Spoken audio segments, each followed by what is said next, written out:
આપણે ત્યાં ભૂચર મોરીનું યુદ્ધ થયું હતું, જેમાં અનેક ક્ષત્રિય સમાજના મર્દો છે એ શહીદ થયા હતા. તમામ શહીદોને મર્દાંજલિ આપવા માટે આવતીકાલે અખિલ ગુજરાત રાજપૂત યુવા સંઘે એક આયોજન કર્યું છે. આવતીકાલે રાજપૂત સમાજના તેજસ્વી તારલાઓનું ત્યાં સન્માન કરવાનું છે. ઘોડે સવારી થશે. આવતીકાલે તલવારબાજી પણ થવાની છે. ક્યાં થવાની છે? સામે ગામ થવાની છે. તો વિસ્તારે વાત કરીએ ક્ષાત્ર ધર્મની. નમસ્કાર, વાઇબ્સ ઓફ ઇન્ડિયા સાથે હું સમીર. સૌરાષ્ટ્રનો ધ્રોલ કે જેનું નામ પણ ક્ષત્રિયો નથી લેતા, એવા સામે ગામ પાણીપત જેવું યુદ્ધ થયું હતું. આ યુદ્ધ એટલે ભૂચર મોરીનું યુદ્ધ.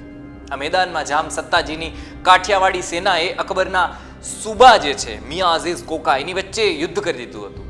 આ યુદ્ધમાં 2000 ક્ષાત્ર યોદ્ધાઓ શહીદ થયા હતા. તેમને જ શ્રદ્ધાંજલિ આપવા માટે અખિલ ગુજરાત રાજપૂત યુવા સંઘ કાર્યક્રમ યોજવાનો છે.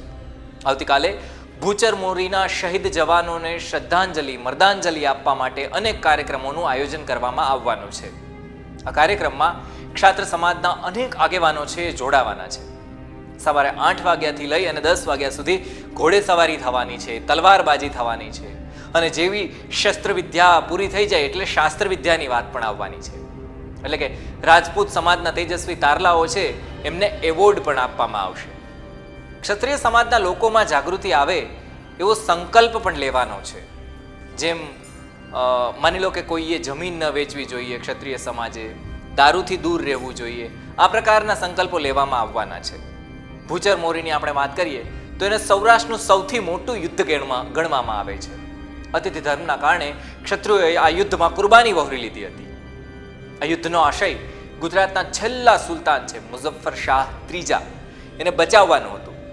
મુઝફ્ફર શાહ અકબરથી ભાગી રહ્યા હતા, બચવા માંગતા હતા, અને તેમણે જામનગરના જામ સત્તાજીની પાસે શરણ લીધી હતી. જામ સત્તાજીએ અતિથિ ધર્મનું પાલન કર્યું અને અકબરની સામે બાથ ભીડી લીધી. અંતે બંને પક્ષ બાજુની જો વાત કરીએ તો ખૂબ લોહી વહ્યું હતું. છેલ્લે અકબરની સેના જીતી ગઈ હતી, પણ આ યુદ્ધમાં 2000 રાજપૂતો શહીદ થઈ ગયા હતા. યદુવંશ પ્રકાશની આપણે જો વાત કરીએ તો ગ્રંથમાં જે માહિતી મળે છે એ મુજબ લગભગ 2200 લડવૈયાઓ છે બંને પક્ષના આમાં કુરબાનીને વહોર્યા હતા. તો હવે જોઈએ આવતીકાલે કાર્યક્રમ શું થવાનો છે. આ માહિતી તમામ લોકો સુધી પહોંચાડો. ધન્યવાદ.